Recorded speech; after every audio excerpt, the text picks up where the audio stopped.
Let's go ahead and get things started here. I know that you have been retained to represent the University of Tennessee's former head football coach, Jeremy Pruitt. Just kind of start for me with the message that you and Coach Pruitt want to get across. Well, I think that there have been a lot of allegations about NCAA misconduct, and I just reiterate what we've told the public, which is that there's been no evidence that's been brought forward to suggest that Coach Pruitt has engaged himself in any type of NCAA violations. And so we believe that the university should honor its contractual promises and honor the contract. You are under the stance as well that Coach Pruitt has been pushed out unfairly and prematurely. Well, look, this is big boy college football. Institutions can make whatever changes they want. They can terminate people. The question is whether they can terminate them for cause and avoid their obligations under the contract. And this is a play that we've seen run before at other institutions, and so we're familiar with it. And the hope is that Tennessee will do the right thing. How is Coach Pruitt doing, and when was the last time that you spoke to him? So I talk to Coach Pruitt fairly regularly. He's obviously disappointed. He certainly has tremendous respect for Tennessee, the institution, and the fan base. He loves those kids that he recruited and coached, and his coaches that coached alongside him. And he has all the affection in the world for the Tennessee Vol fan base. But he's obviously upset. Not only the fact that he was terminated, he understands that and accepts that. This is a meritocracy type business, but what he doesn't accept, and he shouldn't, is the actions that are for cause and essentially attempts to avoid paying him under the contract. Do you and Coach Pruitt have plans to sue the University of Tennessee?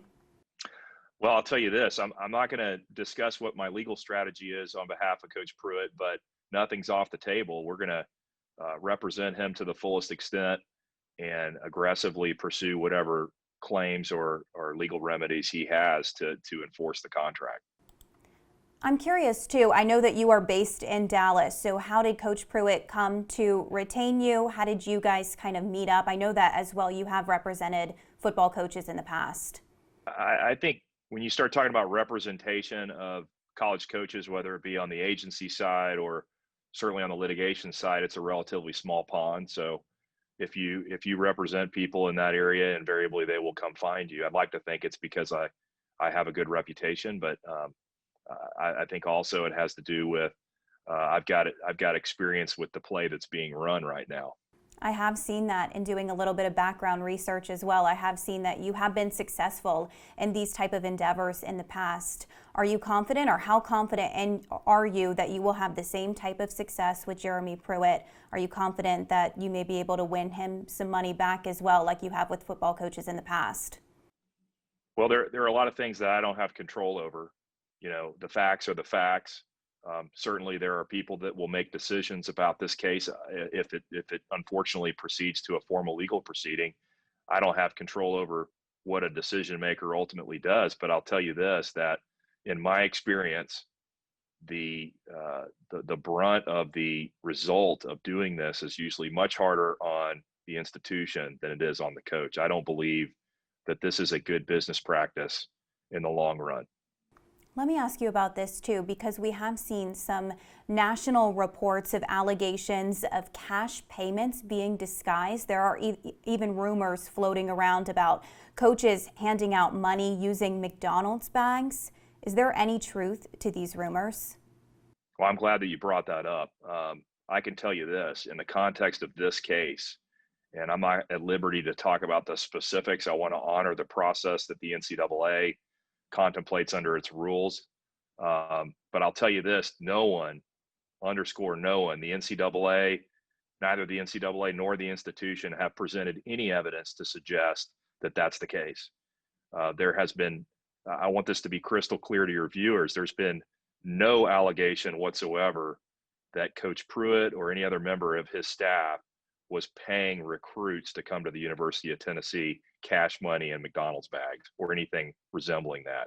So clearly there are allegations that there was rules that were broken. Those allegations do not directly involve Coach Pruitt, but I can tell you that wherever that came from, we've not seen anything resembling that.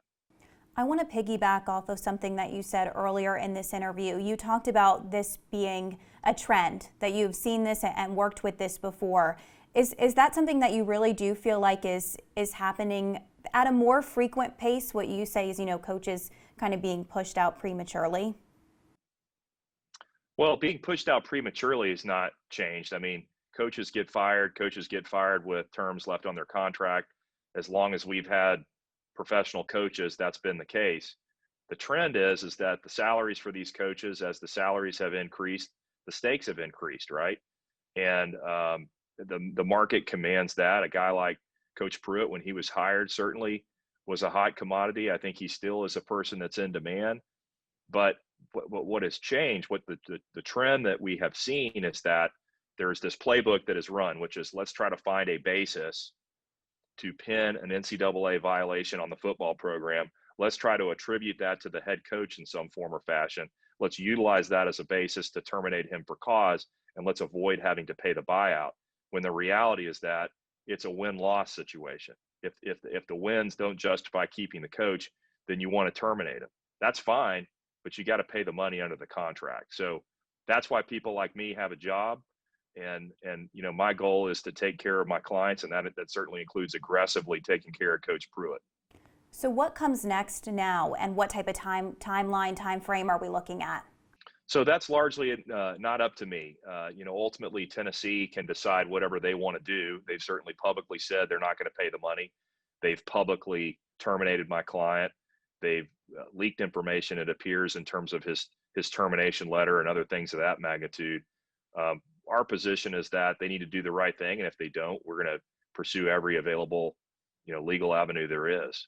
And so nothing's off the table in that regard. And the scheduling of that, ultimately how that proceeds is largely out of our control.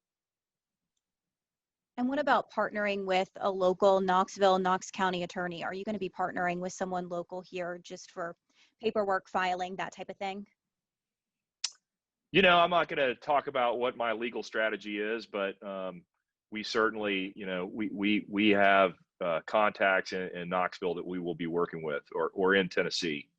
What about some of the situations in the past? If you could just, for background information for me, kind of walk me through the other coaches, if you don't mind to share, that you have worked through. I know Kansas was one of them.